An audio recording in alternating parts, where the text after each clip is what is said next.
Hi hello నమస్తే. మా space cinema లోకానికి మరోసారి మీ అందరికీ స్వాగతం సుస్వాగతం. సినిమాలంటేనే మాస్, మాస్ అంటే మాస్ మహారాజా రవితేజ. అటువంటి మాస్ మహారాజా మరొక పోలీస్ సినిమాతోటి మనందరి ముందుకి వచ్చాడు. విక్రమార్కుడు లాంటి అద్భుతమైన సినిమాని అందించినటువంటి రవితేజ మరి ఇప్పుడు మాస్ జాతర అని రైల్వే పోలీస్ ఆఫీసర్గా లిమిటెడ్ ఆపర్చునిటీ ఉన్న ఒక యాక్షన్ రోల్ తోటి ఈ సినిమాని ప్రేక్షకుల్ని మెప్పించాడా లేదా జనాలు ఊహలకు అందనంతగా ఫ్లాప్ దిశగా పయనిస్తున్నాడా అనేది ఇప్పుడు చూద్దాం. ఈ కథలనగానే రవితేజ బాగా గుర్తొచ్చేది అచ్చొచ్చిన జోనర్గా చెప్తారు. క్రాక్, పవర్, విక్రమార్కుడు ఇలా ఆయన కెరీర్లో పోలీస్ కథలతో కొట్టిన హిట్లు అనేకం. ఇప్పుడు ఆయన మాస్ జాతర కోసం రైల్వే పోలీసుగా మారాడు. మరి ఈ మూవీ నిజంగా జాతర లాంటి వినోదాన్ని అందించిందా? ఈ కాకి కథతో రవి మళ్ళీ హిట్ ట్రాక్ ఎక్కాడా లేదా అనేది ఇప్పుడు చూద్దాం. ఈ చిత్ర తారాగణాన్ని కానీ చూసుకుంటే రవితేజ, శ్రీలీల, నవీన్ చంద్ర, రాజేంద్ర ప్రసాద్, నరేష్, ప్రవీణ్, విటివి గణేష్, హైపరాది, అజయ్ ఘోష్, హిమజ తదితరులు తారాగణంగా ఉన్నారు. భీమ్ సిస్రోలియే అద్భుతమైన సంగీతాన్ని అందించాడు. విధు అయ్యన్న ఛాయాగ్రహణం, రచనా దర్శకత్వం భాను భోగవరపు, సూర్యదేవర నాగవంశీ, సాయి సౌజన్య నిర్మాతలుగా వ్యవహరిస్తూ నవంబర్ 1వ తారీఖున అద్భుతమైన రిలీజ్తో మన ముందుకు వచ్చినటువంటి మాస్ జాతర నిజంగా మాస్కి జాతరలాగా ఉందా లేక జాతరలో తప్పిపోయిన పిల్లాడిలాగా అయ్యాడా అనేది ఇప్పుడు చూద్దాం. సినిమా కథాంశానికి వస్తే లక్ష్మణ్ బేరి రవితేజ నిజాయితీ గల police officer, railway police officer. తన కళ్ళ ఎదురుగా న్యాయం జరిగితే అది తన పరిధిలోనిది కాకుండా దాన్ని తన అధీనంలోకి తెచ్చుకొని మరీ న్యాయం చేసే ప్రయత్నం చేస్తూ ఉంటాడు. ఈ క్రమంలోనే వరంగల్ పనిచేసే సమయంలో ఓ మంత్రి కొడుక్కి తనదైన శైలిలో బుద్ధి చెప్తాడు రవితేజ. ఆ తర్వాత తన అల్లూరు జిల్లాల్లో అడవివరం రైల్వే స్టేషన్కి ట్రాన్స్ఫర్ అవుతాడు. కొండల మధ్య ఉండే గిరిజన ప్రాంతంలో శివుడు నవీన్ చంద్ర శాసిస్తూ ఉంటాడు. ఆ చుట్టుపక్కల ప్రాంతాల్లో రైతులతో గంజాయి పండిస్తూ ఉంటాడు. దాన్ని కోల్కత్తాకి స్మగ్లింగ్ చేస్తూ ఉంటాడు. లక్ష్మణ్ ఆ ఊర్లోకి అడుగు పెట్టడంతో శివుడికి ఎదురు వెళ్ళటం మొదలు పెడతాడు. జిల్లా ఎస్పీ నుంచి మొదలు మొత్తం రాజకీయ వ్యవస్థ అండగా ఉన్న శివుడిని ఓ మామూలు రైల్వే ఎస్ఐ ఎలా అడ్డుకున్నాడు, అతని గంజాయి సామ్రాజ్యాన్ని ఎలా కూలదోశాడు ఈ కథలో చూస్తున్నాం. ఇక కథానాయక విషయానికి వస్తే శ్రీలీల, హనుమాన్ బేరీగా రాజేంద్ర ప్రసాద్ పాత్రలో ఉన్న ప్రాధాన్యత ఏంటి అన్నది మిగిలిన కథ. ఎలా సాగిందంటే కొత్త దర్శకుల అగ్రతారలతో జట్టు కట్టారంటే చాలా సినీ ప్రియుల అభిమానులు ఓ నూతనోత్సాహం కనిపిస్తూ ఉంటుంది. తమ అభిమాన కథానాయకుడిని ఎంతో కొత్తగా తెరపై చూపిస్తారు అనే ఆశతో ఉంటారు. అతనిలో అలాంటి వినూత్నమైన కథ చెప్పిస్తారు అనే ఆసక్తి అందరిలోనూ కనిపిస్తూ ఉంటుంది. ఈ ఆలోచనలన్నీ దృష్టిలో పెట్టుకుని దర్శకుడు భాను భోగవరపు దీంట్లో రవితేజ పాత్రను వింటేజ్ ఎనర్జీతో పవర్ఫుల్గా తెరపై ఆవిష్కరించాడు. రవితేజ నుంచి కోరుకునే ఎంటర్టైన్మెంట్, మాస్ యాక్షన్ అంశాలన్నింటినీ మేళవిస్తూ ఆయన ఒకప్పటి బెంచ్ మార్క్ హిట్స్ని గుర్తు చేసుకునేలా కొన్ని హైమా మూమెంట్స్ అందించే ప్రయత్నం చేశాడు. అవన్నీ ఫ్యాన్స్కి విజిల్ మూమెంట్సే, అయితే కథలో కొత్తదనమే కనిపించలేదు. అంతేనా, పోలీస్ ఆఫీసర్గా ఉండేటువంటి పాత్ర అద్భుతమైన రేంజ్లో ఉంటుంది. కానీ రైల్వే పోలీస్ అనగానే లిమిటెడ్ ఏరియాలో మాత్రమే వాళ్ళ పవర్ ఉంటుంది.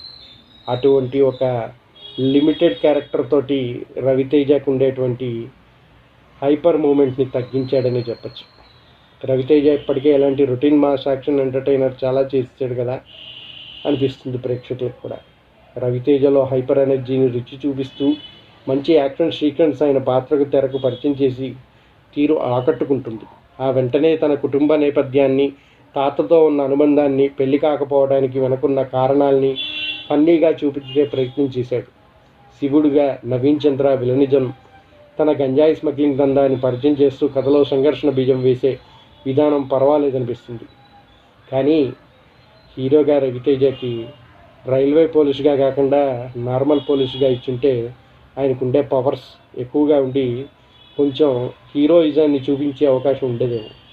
హీరో అడవివరంకి ట్రాన్స్ఫర్ అవడం, అక్కడ తనకు శివుడి గ్యాంగ్ మధ్య జరిగే చిన్నపాటి గొడవలు కథ కాస్త వేగం పుంజుకుంటుంది. శివుడి గంజాయి స్మగ్లింగ్ కోసం రైల్వేని ఉపయోగించుకోవాలని నిర్ణయించుకోవటం, దాన్ని అడ్డుకునేందుకు హీరో రంగంలోకి దిగటం అసలు కథ మొదలవుతుంది. ఈ క్రమంలో ఊరి ప్రజలతో హీరో చేసే యాక్షన్ సీక్వెన్స్ థ్రిల్ పంచుతూ ఉంటుంది. హీరో దాచిపెట్టిన విలన్ సరుకుని అతని గ్యాంగ్ ఎలా కనిపెట్టిందో పాయింట్ చుట్టూనే సినిమా ద్వితీయార్థం అంతా కూడా సాగుతుంది. కానీ అందులో సీరియస్నెస్ ఏమాత్రం కనిపించదు. హీరో నుంచి సరుకు జాడ రాబట్టేందుకు భోజనం పేరుతో కథానాయక నడిపే డ్రామా సిల్లీగా అనిపిస్తుంది. హీరోని చంపేందుకు శివుడి మామ రంగంలోకి దిగడం, ఆ క్రమంలో అడవిలో వాళ్ళ మధ్య వచ్చే ఫైట్ సీక్వెన్స్ కొంచెం పర్వాలేదనిపించినా శివుడి ఇంటికి వచ్చి హీరో చేసే విధ్వంసం కూడా థ్రిల్ పంచుతుంది. ప్రీ క్లైమాక్స్లో రిటైర్డ్ ఆర్మీ ఆఫీసర్గా హనుమాన్ బేరి పాత్రలో రాజేంద్ర ప్రసాద్ చేసే యాక్షన్ హంగామా కొంచెం అలరిస్తుంది. ఈ సినిమా పూర్తిగా రవితేజ తన భుజాలపై వేసుకొని మోసాడని చెప్పాలి.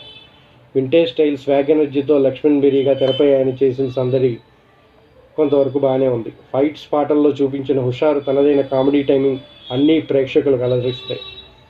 ఒక రకంగా చెప్పాలంటే రవితేజ ఫ్యాన్స్కి ఇది మాస్ జాతర. శ్రీలీల 3 కోణాల్లో సాగే పాత్రలో ఆకట్టుకున్న అంత స్కోప్ కనిపించదు. రవితేజతో కలిసి ఆమె వేసిన హుషారైన స్టెప్పులు మెప్పిస్తాయి. శివుడి పాత్రలో నవీన్ చంద్ర విలనిజం ఆరంభంలో బయటపెట్టినప్పటికీ క్లైమాక్స్లో వచ్చేసరికి తేలిపోయినట్టుగా అనిపిస్తుంది. హీరో తాత పాత్రలో రాజేంద్ర ప్రసాద్ ఆరంభంలో అక్కడక్కడ నవ్వించిన ఆ క్యారెక్టర్ ఎందుకు పెట్టారా అన్నట్టుగా ఉంటుంది. హైపర్ ఆది, ఈటీవీ గణేష్, అజయ్ ఘోష్ పాత్రలు అక్కడక్కడా నవ్వులు పంచాయి. దర్శకుడు భాను భోగవరపు అభిమానులు మెచ్చేలా రవితేజని ఎనర్జెటిక్గా చూపించిన సినిమాని సరైన విధంలో నడిపించడంలో ఫెయిల్ అయ్యాడని చెప్పచ్చు. కొరియోగ్రఫీ ఆకట్టుకుంటుంది. బీమ్స్ సంగీతం అద్భుతంగా ఉంది. ఛాయాగ్రహణం, నిర్మాత విలువలు ఉన్నతంగా ఉన్నప్పటికీ సినిమాలో సరైన పట్టు లేనందున అంతగా ఆకట్టుకోదు. ఇక సినిమా బలాల విషయాలకు వస్తే రవితేజ నటన ఎనర్జీ, పోరాట ఘట్టాలు ప్రథమార్థం, బలహీనతను కొత్తదనం లేని కథ. ఈ సినిమాలో మెయిన్గా వీక్నెస్ ఏమిటంటే రెగ్యులర్ కథలు అయిపోయినాయి. ప్లస్ ఆయనకు ఉన్నటువంటి క్యారెక్టరైజేషన్. రైల్వే పోలీస్ ఆఫీసర్ తన రైల్వే పరిధి దాటి ఆ స్టేషన్ పరిధి దాటి వాళ్ళకి ఎటువంటి పవర్స్ ఉండకపోవటం, అటువంటి పోస్ట్ని రవితేజకి చూపించి ఈ సినిమా మొత్తానికి అడవిలో షూటింగ్ చూపించాలనుకునే ప్రయత్నం చేసినటువంటి డైరెక్టర్ ముందుగానే సినిమాలో ఫెయిల్ అని చెప్పచ్చు. ఈ సినిమా ఎంత ప్రయత్నించి మాస్ ఆకట్టుకునే ప్రయత్నం చేసినా తన ఫ్యాన్స్కు మాస్ జాతరగా అనిపించిన జనాలకి ఆ మంత్రం రుచి తగలలేదనే చెప్పచ్చు. కనుక ఇది రవితేజ అభిమానులకు మాత్రమే మాస్ జాతర. హీరో ఓ సిన్సియర్ రైల్వే పోలీస్ ఆఫీసర్గా కనిపించిన తన పరిధిలో లేకపోయినా అన్యాయాన్ని అడ్డుకోవాలని ప్రయత్నించే వ్యక్తి. చిన్న వయసులోనే తల్లిదండ్రులు దూరం కావడంతో అతను తన తాత రాజేంద్ర ప్రసాద్ పెంచి పెద్దపై చేశాడు. రైల్వే పోలీసుగా మంచి ట్రాక్ రికార్డు ఉన్న అడివరం అనే గ్రామానికి ట్రాన్స్ఫర్ అవుతాడు. ఓ ఊర్లో శివుడు గంజాయి పండిస్తూ అక్రమాలు చేస్తూ ఉంటాడు. ఈ క్రమంలో జరిగిన కొన్ని నాటకీయ పరిణామాల నేపథ్యంలో శివుడు చేసే పనులకి లక్ష్మణ్ బేరీ అడ్డు నిలుస్తాడు. అసలు శివుడు వెనక ఉన్నది ఎవరు? వాళ్ళు చేసే అక్రమాలను అడ్డుకోవడానికి లక్ష్మణ్ బేరీ ఎలాంటి ప్రయత్నాలు చేశాడు? చివరికి ఈ కథ ఎలాంటి మలుపులు తిరిగింది?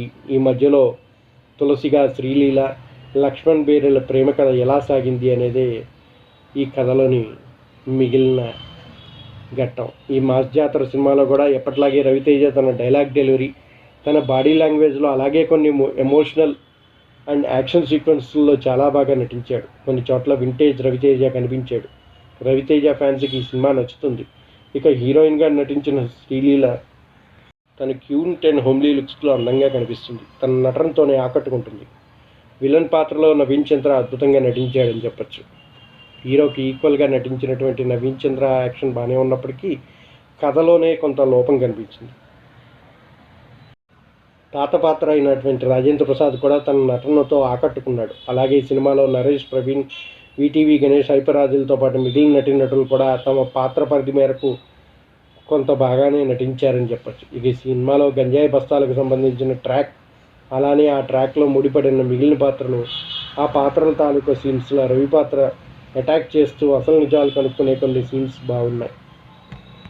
రవితేజ పాత్రను మాత్రమే హైలైట్గా రాసుకున్నటువంటి ఈ డైరెక్టర్ భానుభాగవరపు అంతే స్థాయిలో ఆ సినిమాకి ట్రీట్మెంట్ రాయలేకపోయాడు.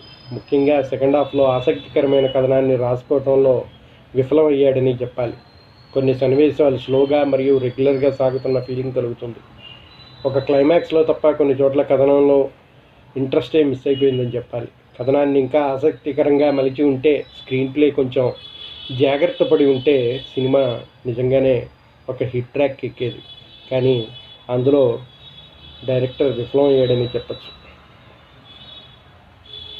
విలన్ పాత్రని కూడా కొంచెం బలంగా రాసుకొని ఉంటే సినిమా మంచి మూమెంట్ క్రియేట్ చేసేది. ఇక ఈ సినిమాకి మన సినిమా లోకం ఇచ్చే రివ్యూ 2.5. మరిన్ని మంచి చిత్రాలతో మీ ముందుకి సినిమా లోకం. Signing off for now. మర్చిపోకుండా ఈ సినిమా రివ్యూ మీకు నచ్చినట్టయితే please like, share and subscribe our channel.